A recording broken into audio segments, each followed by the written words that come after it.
In this week's Talking About Orks, we're going to be going over Gretchins, or Grots.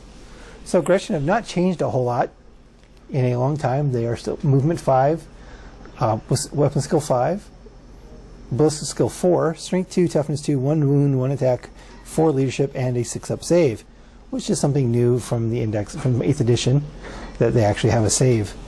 They have 10 models for 1 power level, 20 models for 2 power level, or 30 models for 4 power level. And the reason for that extra point is because they are surprisingly dangerous in large numbers, where you get to add 1 to hit rolls for attacks made by models in this unit while it contains 20 or more models. So hitting on 3s is not too bad. And they do actually have Daka Daka Daka. They do not have, however, Mob Rule or Here We Go.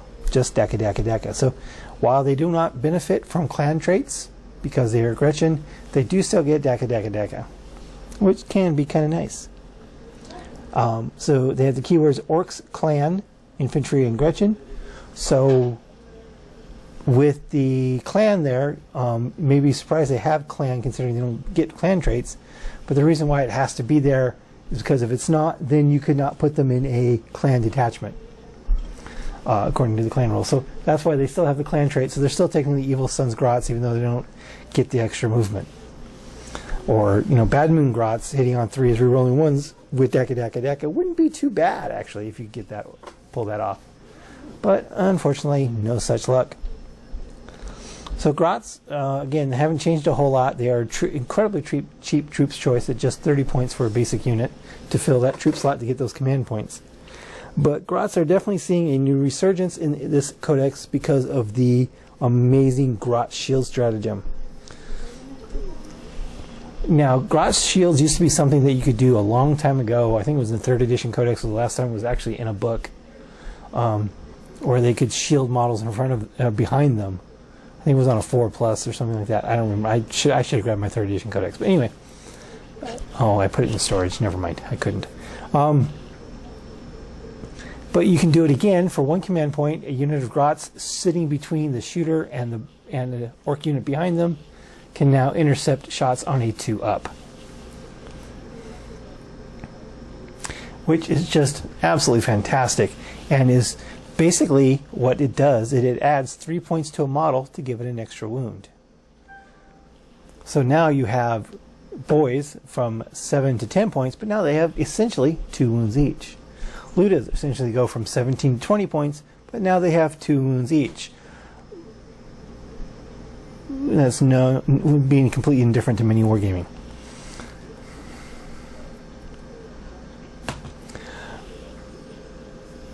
So when it comes to these guys, it's just really about positioning, because they have to be physically between the units that's shooting at the infantry behind them and what's shooting them. So if you have something that's just like, if you're just like not a whole lot of deep strike or movement shenanigans on the other side, you can just put them in front, you know, kind of like a static gun line of Grots in front of what's ever important.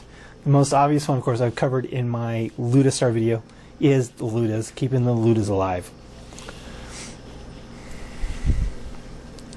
But I mean, that's definitely not all you can do it for. You can just put them in front of regular boys that you intend to jump. So now you have Grots in front of boys, so if they try and shoot the boys out, they can't, because now they've got Grot shields in front of them. So now your boys will be at full strength when it comes time to jump them, which is very useful as well. So there's Grot shield has a lot of use. And I said that's the way to think about it. Think about it as Gretchins are adding 3 points to the cost of a model, gaining an extra wound, and gaining you command points all at the same time. So Gretchin are definitely part of any competitive army more than they have ever been before. I mean, before they were just basically a cheap troop slot to fill a slot that you needed to sit on an objective. Now they actually have a purpose, a very good purpose at that. That's keeping your other units alive that are much more deadly, and giving you those extra command points and those extra battalions or whatever at the same time. So Gretchin are definitely probably the best they've ever been in this game as far as a competitive standpoint goes. And I'm glad that they are. I'm glad to see them back on the table in such large numbers that have been really missing, because Gretchin should be an important part of any Ork army, and they're more important than ever. So again, Grot Shield is an amazing stratagem, probably one of the best in the book, if not the entire game, because it adds survivability to a key unit that no other army can match. I mean, it's just that important. Grot Shield is just that important to the Ork army these days, to keep your more important, more powerful units alive for an incredibly cheap cost. So let me know what you think about Grots below. I think that with the Grot Shield, they are just absolutely amazing and very valuable components of any 8th edition Codex Ork army. Thanks for watching.